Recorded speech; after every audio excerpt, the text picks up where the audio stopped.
Explain to me what you just announced at the plenary, if you would.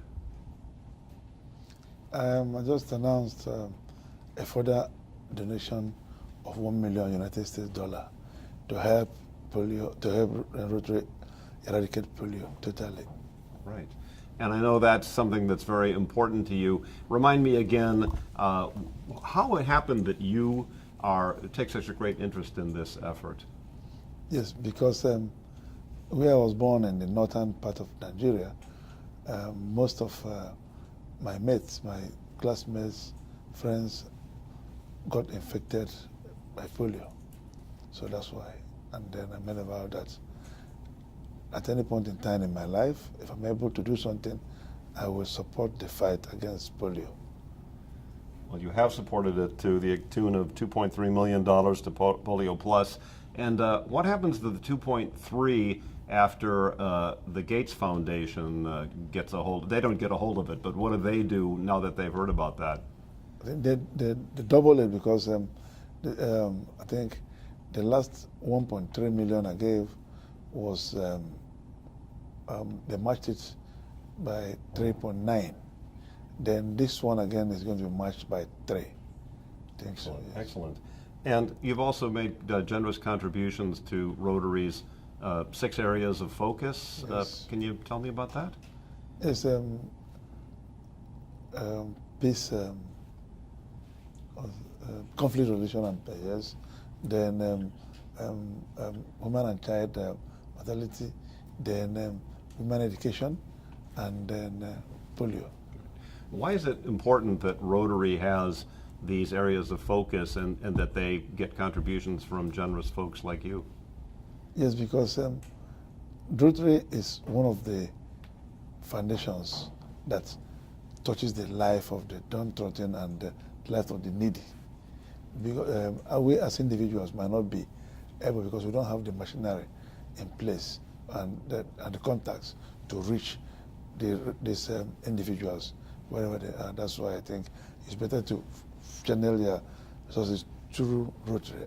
At least you are sure that your donations will be handled in a manner that you will appreciate, because they are transparent, they do the right thing, and then I think that I will continue to work with Rotary. Well, we hope so too. Thank you. Thank you. Looking ahead, we're down to only, I think, a few hundred polio cases in the world. Are you hopeful or confident that Rotary can meet its goal? Yes, I am sure. Because in Nigeria, if you heard when I spoke, Nigeria had in 2012 122 cases were recorded. And then 2013 came down to 53.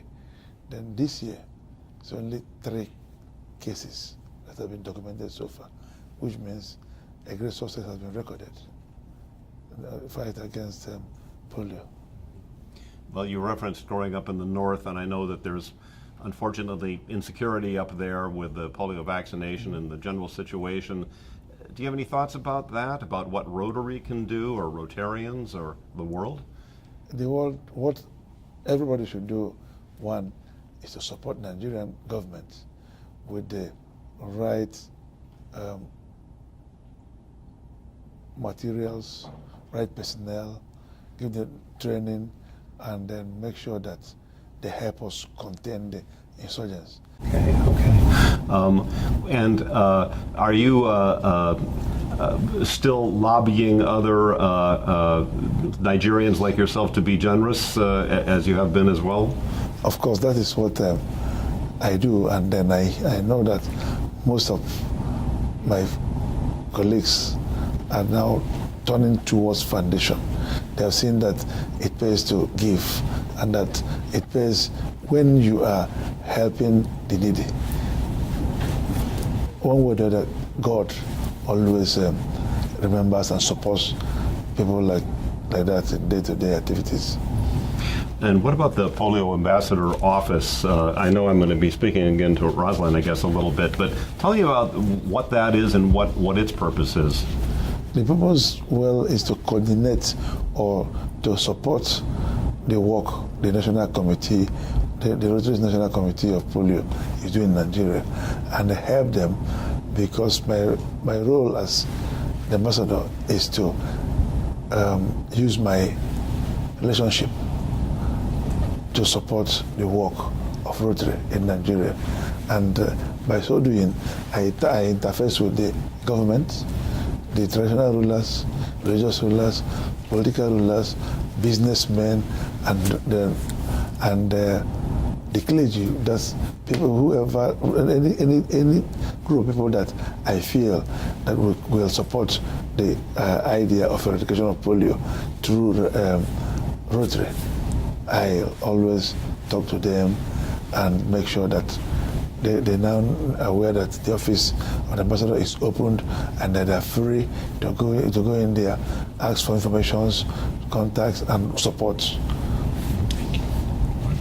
Can I just ask one more question? Yes. You're very passionate about this, and it's not just opening your wallet and giving money. You're giving your heart and your soul and your work.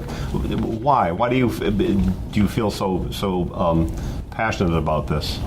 Yes, as a normal human being in Nigeria, even on the streets of major cities, even in villages, you see people crawling on the ground. So whatever any human being can do, if you have conscience, to do is to make sure that you stop further influence of polio, and try to support the children who are not able to receive vaccines, to get vaccines so that they will not be affected with this disease. That's why